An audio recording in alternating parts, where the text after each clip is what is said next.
last 2 weeks or so. Like I always say, guys, if you enjoy these update videos, definitely give this video a thumbs up. Leave me comments below what you guys thought of titles I reviewed and checked out this update. Any titles coming up that you guys would like me to review for future updates. Now, the first one I got from Shout Factory is one title that I had in one movie I had never heard anything about and didn't know a whole lot going into this movie, and it was absolutely amazing. Like when it's one of those movies when I was like, wow.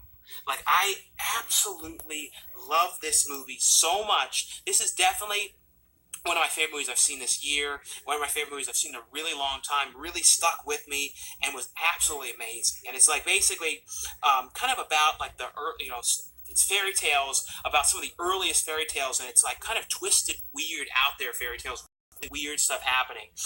It deals with three different kings. One is played by John C. Reilly and his wife, Selma Hayek, and they basically can't have children, and they've been trying and having no luck. And this guy comes to them and says that if John C. Reilly's character goes out into this lake and kills this creature, they take the heart back, and Selma Hayek eats the heart, she becomes pregnant. Of course, she does this. John C. Reilly dies doing this. She ends up eating the heart, and the person who cooks up the heart eats the heart as well, and they both end up pregnant and have a kid the very next day, and they're both these kind of like albino-like kids that are kind of inseparable with each other, and it's like years later. And all the stories, too, kind of loosely connect to each other in a cool way. Then it's like Toby Jones' character, who's this king who wants to get his daughter married, but at the same time, she's all like, well, I want to find the person that I like, and he's like, well, you got to find somebody. So he ends up opening this kind of thing where anyone can kind of come to the village and see if he has this kind of task, and if they can get the answer right, he ends up saying, oh, you can get married to my daughter. Of course, though, the person who comes and solves this task is an ogre. So that's the whole story there with that and what is happening. The other one is a king who is this real king who's like kind of sleeping around with all these different women. He has women all over his castle. And he ends up hearing one night when he's like in his room, he hears this woman singing this amazing voice, and he becomes obsessed with who this woman is and who the woman is who's singing. Of course, the woman is this very old woman who lives with, her sister in the nearby village, and he comes and starts knocking on the door saying, I need to see you, and he really wants to be with this woman. And then the sisters are kind of coming up with an idea of how in the world they're going to, like, trick him and, get their fingers to look younger and put a finger through the door and then, like, tape up their bodies to look younger. Like, the one's bodies to look younger. These are such amazing movies, stories from this movie, and it's just it kind of reminded me a little bit of like the movie Perfume, like that kind of like feeling kind of movie. Like I said, like if you like kind of twisted fairy tale movies, I would highly recommend this. It also has a making of featurette. I think it was like pretty long featurette on here. It got into a lot of details, but like I said, absolutely love this movie so much, so good. Definitely check this one out, guys. The next one is a Brian De Palma movie, which I had never seen, called Raising Cain. And it has on here the never-before-seen director's cut of the movie, which is basically the reordered version of the movie, because originally the movie played in chronological order, or like a certain order, and this one takes it all out of order, and this is the way that, Brian De Palma originally wrote the movie. So an editor went and took the took the theatrical cut and reordered it. There was nothing new added to it scene-wise, but it's basically changed around the order. I watched the director's cut version. So it kind of changed, because if you were kind of reviewing it on that, you could go, oh, I couldn't talk about this aspect, but for most people who know this movie know that it's John Lithgow's character who is basically has multiple personalities, all these different kind of personalities, and he's really nuts, and he's like kind of talking to himself, and you don't know if who is real because you can't tell what's going on. And basically though, goes with his wife, who is kind of sleeping with this other guy, and she has kind of her story, what's going on with him. And John Lithgow is kind of like going around and like kidnapping children because he's planning to do these like kind of experiments on them about like their psyche and their kind of things they're doing. Like if you know Brian De Palma films, they always go, especially like movies like this one, Body Double, Blowout. They're all, especially Body Double. This one is very much like, to me, kind of Body Double kind of vibe, where you kind of he purposely tries to kind of confuse you and make you kind of wonder, because he does a really good job at kind of making you kind of wonder what's going on here and what is real here, and because he also deals too with a lot of, especially in this one, a lot of like dream sequences, so sort of things kind of happen within dreams, and it also deals with like the police kind of investigating the missing people and the bodies that are kind of starting to show up. But I really like this one. The one guy too who was in Body Double was in this, and I would say I like like I said, I watched a featurette on here that talked about how they reordered it and changed it into the non-chronological order. And they said, like when they first, that was Brian De Palma always kind of regretted that it wasn't released like that. And I think that's like a great way to watch it. I would recommend watching the new director's cut one. But like I said, to me, I could watch it that way for the first time, and I really like that. But like I feel like maybe if you saw it originally, the one way you might like it that way more because you were so used to it seeing it that way. But really great transfer in this one. Has on here though, like I said, a featurette on that one, and has new interviews with John Lithgow, a number of the other cast members on here. But really, really cool De Palma film.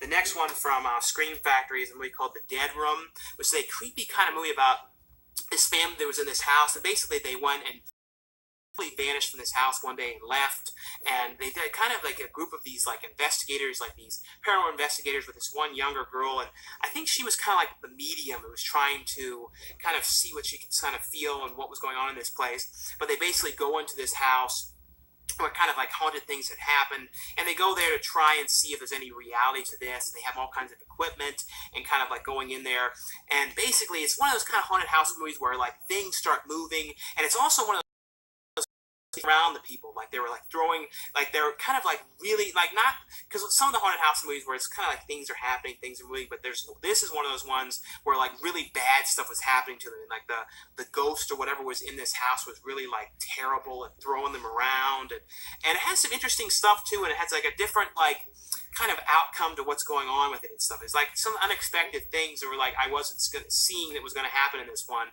but actually a pretty cool, creepy, like I said, haunted house one.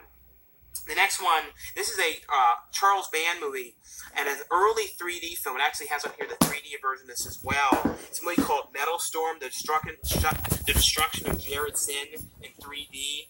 And, it's one of the first movies that I think he did with Tim Thomerson. This was like right before Trancers that he did this one. And it's basically, though, kind of like a Mad Max movie mixed with Star Wars, kind of like Star Trek kind of thing. And it's like, it was kind of around the time, too, when they were making Italy was making Wars of the Wasteland and Battle of the Bronx, like all those kind of ones, like 1986 or something like that. There was a whole lot of those kind of like Road Warrior kind of clone type films that they're making around this time. But this was one that was actually made in, the U.S. as opposed to Italian produced ones.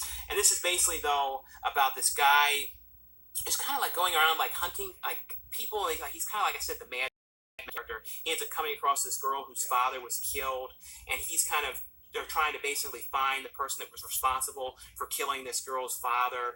And there's a one guy too who basically can like the one bad guy who can kind of control people, and like if you look into this thing, you end up like in his weird world and stuff. And he basically, though, has to find Tim Thomerson's character to try and help him get to this guy and kind of take him out. That's essentially what the movie was. But has on here, though, new high definition transfer for this one in 2D and 3D.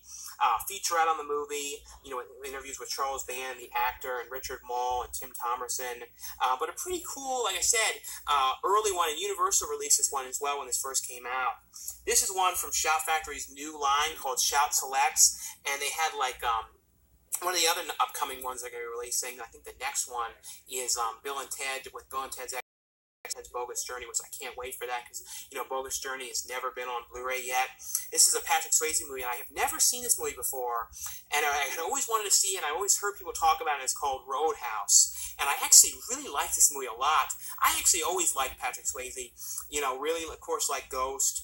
It's probably my favorite is like one that hopefully down the line gets a Blu-ray release, To Wong Foo. Like I always really liked that movie. So I feel like that's like one of those real underrated movies. This is basically though, Patrick Swayze is basically a bouncer at clubs and like the bouncer kind of security guy, and he ends up basically hired to go to this kind of bar where it's like really rowdy and people are like every night people are getting into fights there, and the cops are always coming and there's all kinds of injuries and stuff like that. So the guy basically wants to hire him because they believe he's the best to kind of shape up the bar because he came in with some money. He wants to fix the place up and make it into a kind of more family joint. So he wants to kind of get the bad ruffian kind of crowds that are fighting each other and all that kind of stuff out of there. But when he gets there, One guy there who's kind of like in charge of the whole town there, and he's kind of like controlling everything. Like if you try and change something, he controls the liquor there, and if you don't pay him a certain amount of money, he has like his bad guys kind of come and beat you up. So he kind of gets there and has to kind of deal with all these things. He also, Patrick Swayze's character comes across, starts dating this girl that's out there that he meets. When he gets injured one night, he goes to the hospital. Like I said, I really like this movie. It's a very fun movie, and like I said, I don't know how I had never seen this before in my life, and I'm glad I finally got to check this out. But it has on here though a new 2K scan of the movie, commentary tracks on here, a commentary track with Roadhouse fans, Kevin Smith and Scott Moser, so that was pretty cool on here. New interviews with a number of the cast members on this one. I had to finally see this one. The next one from Arrow Films. This is like they're more like films for newer release titles. This is a Region 2 release, so just keep that in mind with this one. It's a horror movie called Unspoken. I just finished watching this one now. It's basically, beginning of the movie, you see something really bad happen in this house. And, kind of like unexplained what had happened there, and people don't really know what happened to the people who were there because they kind of vanished. And you see like one guy like hanging himself in there when the police are there, and this family ends up moving into this new house, and it's the mother and her son, and the son something has happened to him and he hasn't spoken in years, and they kind of need like a babysitter to watch him. And this girl in the town who really is desperate for money because her father lost a job, ends up getting a job there to kind of watch him. As soon as she goes to this house, though, things start to happen. And also people in the town are all like, why are you working there? You know what happened there.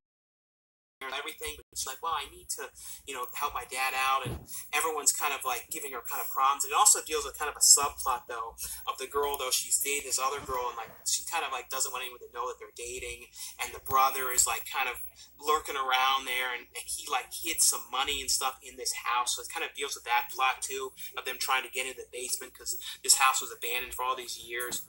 Like I said, it was a pretty creepy one, and actually had some pretty gory kind of stuff happening in this one. Like I said, this one is from Arrow Video, and this, like I said, keep in mind, this is a Region 2 release.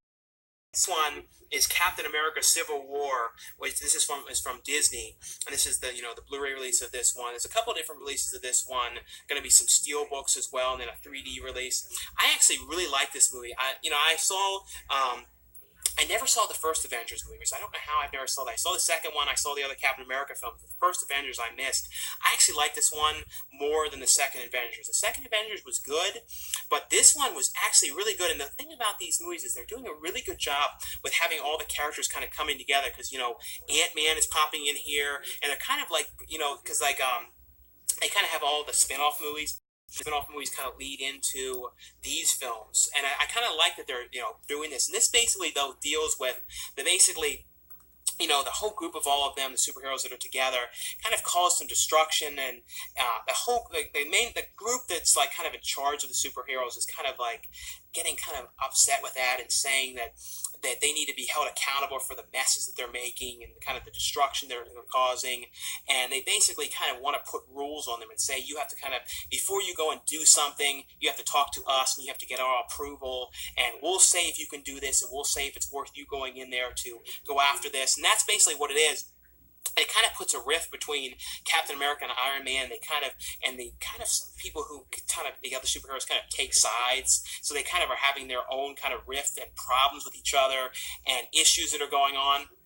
That's pretty much what the story is. It has on here, though, a number of features on here, like a making of on here, Captain America Part 1 and 2 making of, and has on here a commentary track with director, a gag reel, and deleted scenes. But I like this one a lot. Like I said, like the other Captain America ones, but this one I actually one of the best ones, I would say. Really one of the best superhero movies in a long time. The next one from Lionsgate. This is one that's based on a Stephen King novel, and Stephen King actually wrote the screenplay, which was pretty cool because he doesn't write the screenplay too often for his films. And this one, the adaptations and stuff like that. This is a movie starring John Cusack and Samuel L. Jackson. It's called Cell.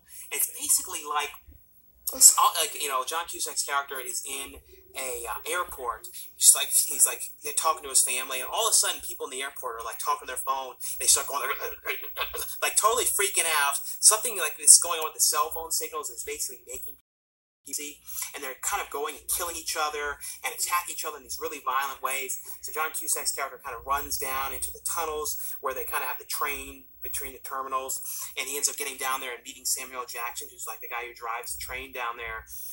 And them kind of together, kind of trying to get back to John Cusack's family and try and find his son and why this is happening, and the whole world is going crazy with this signal or whatever it is. It's kind of making people all go like, oh, and have all these crazy things happen to them. It's pretty creepy. I mean, it wasn't done perfectly in some aspects, but I did think it was kind of like a different thing. And also it's one of those kind of things talking about, how it's like something was going to happen and make people all of a sudden all go crazy and something like that. Like a cell phone really would be the kind of thing to use. And it kind of deals with that kind of stuff about how like everyone is so fixated on the cell phone and how like if the signal can do that to people. And also like too, when people like, there's some weird stuff too with the zombie characters where like they congregate together and they have like music coming out of their mouths. So all this kind of weird, crazy stuff in here. But it has on here though a commentary track on here and a making of the film. The next one is a movie with Bruce Willis called Marauders, The Rich Will Pay, and it's basically, it's pretty cool sequences like in the beginning of the movie about this group in these cool masks going and robbing this bank, and it's kind of like the police trying to investigate because there's all these people that got murdered in the bank robbery, trying to figure out exactly who was behind this robbery and trying to track them down and find them. And it's kind of like them kind of thinking that maybe it's like somebody big in charge of this whole thing, this whole operation, and they're trying to kind of put the pieces together along the way. The one guy, Adrian Grenier, who was from Entourage, is in this movie, and then Dave Bautista, who's in the WWE and is in Guardians of the Galaxy. This one, like I said, Bruce Willis, and it's a kind of pretty cool, like kind of one trying to figure out exactly, who are these people and who is in charge of this group? Because then there's and some pretty cool bank robbery sequences in here that are pretty well done. Those were some of the best stuff, is the scenes of like robbing the banks and stuff, and really cool masks on them as well. But it has on here though a commentary track with Stephen C. Miller, the making of Marauders, deleted scenes and cast and crew interviews on this one. The next one from Magnolia is Magnet Line. This is one, I like this one a lot. And also, this movie kind of has, with the music, like the theme to it, like a Rosemary's Baby kind of theme to it. And it's a movie called The Ones Below. And it's about this couple who are, pregnant, and they're living in this kind of duplex house. And the guy who lived in the basement ended up recently passing away. And this new couple ends up moving in, and they're very odd, this couple that moves in, and they're kind of almost like clones of the ones that are above, and that's kind of like the creepy aspect of it. And the woman that moves in she's pregnant as well, and she's a couple weeks, I think, behind the woman upstairs. And it deals with basically the two of them, kind of the two girls that are both pregnant, kind of become, but the one night when they come over to the people downstairs that moved in come up for dinner one night, something terrible happens to the one, who lives down in the basement and, the duplex below, and ends up having this terrible thing happen with the baby. And they're basically taking him and kind of like saying, you caused this, and this was your fault, and, you don't even really care that you're pregnant. And, you were saying because they were saying how they really didn't even know for years they wanted to get pregnant. This couple who lived below was saying how they were trying all these years to get pregnant. But basically, though, because of what happens, it becomes this huge thing, and this creepy stuff that's going on because of it. And that's really all I can say on this, but I really thought this was a cool movie. Like I said, it has kind of a Rosemary's Baby, not with what's going on per se, but like with the theme to it. It's definitely like one of the closest kind of cool themes to Rosemary's Baby type, like that kind of theme going on. But it has on here though some featurettes on here, cast of characters as well on here. But like I said, really pretty cool. If you guys seen this one, let me know what you guys think. The next one from Warner Brothers is The Conjuring 2. Conjuring movie. That was one of those movies that creeped me out so bad. I remember I had these terrible bad dreams about the character in that was over top of the dresser. This one wasn't as creepy, but still was very creepy. And the nun character, which I believe is going to be having a spin-off film, was very creepy. And this movie is, of course, The Conjuring 2, which I really like this one. It's basically about I think it's like Ralph, stars Lorraine and Eric Warren, and they're basically this couple that go around and kind of try and either prove or debunk kind of possessions and haunted encounters and any of that kind of stuff that's happening. And if you saw The Conjuring, what ends up happening with them in the first movie. And this is basically, though, about a girl who's in England who all of a sudden she starts acting strange, and she's saying, having things happen where she's like being, they can put like a blindfold over her, and she kind of talk like with this like deep man voice and this creepy voice, and just kind of weird stuff's happening to her, weird stuff's happening in the house. And they basically send in the Warrens to go out to England and try and prove if this is a real encounter whatsoever and anything truthful going on, or if they're kind of doing this for attention and seeing what's going on. And also deals too with, this really creepy, like, the tall man character that walks on these creepy stilts. There's some very creepy stuff in this movie, but has on here, though, talking about the true story that this was based on here, and deleted scenes, and crafting The Conjuring 2, but very cool, creepy movie. The next one, this is one that I had never seen before, and it's a Brad Bird film, who directed or wrote The Incredibles, and this is The Iron Giant. This is the brand new edition, the signature edition on Blu-ray. I don't think this was on Blu-ray before. Two scenes that are added back into the movie that were cut years ago when it was first released, and even has a feature on here talking about how, how the movie was. It's a new documentary talking about how the movie was a box office disappointment, but then ended up becoming like a huge hit afterwards. Like, there's a lot of movies that are like that, like a movie like Office Space as well, where it didn't do well in theaters, but then when it hit video, it became like a huge hit after the theatrical release. And that happens a lot with certain movies. This is basically, though, a classic hand-drawn type animated film, and I believe it was hand-drawn, but it's the robot, though, was animated digitally. But it's basically, though, about this robot that comes down from space. It was originally meant to be a weapon, but ends up kind of losing its memory, and this kid who ends up discovering him out in the middle of the woods. It definitely has a kind of E.T. kind of vibe, and he becomes friends with this robot and starts kind of like teaching him things, but then like people around the kind of like the FBI and people like that are kind of searching for him and trying to find him and kind of like figuring out what is happening out there. But a very cool, very sad movie too. It's some really sad stuff. Vin Diesel, does the voice of the robot. And, of course, a lot of people do voices in this one. Jennifer Aniston.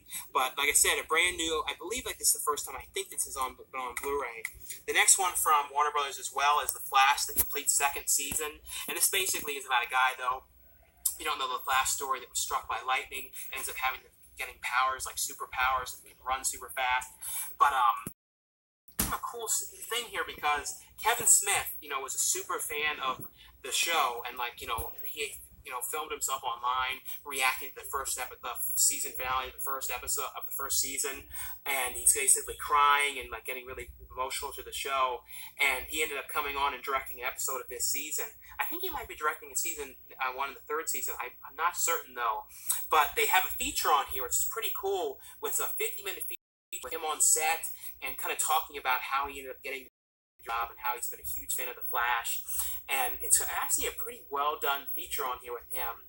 But it has on here, though, a number of other features as well, talking about the Arrow crossover event, behind the scenes featurettes on here, the Flash Comic-Con panel. If you guys are a fan of the show, though, definitely check this one out. The next one is one I was really interested in seeing from Anchor Bay. Marcus Dunstan, who directed The Collector and The Collection.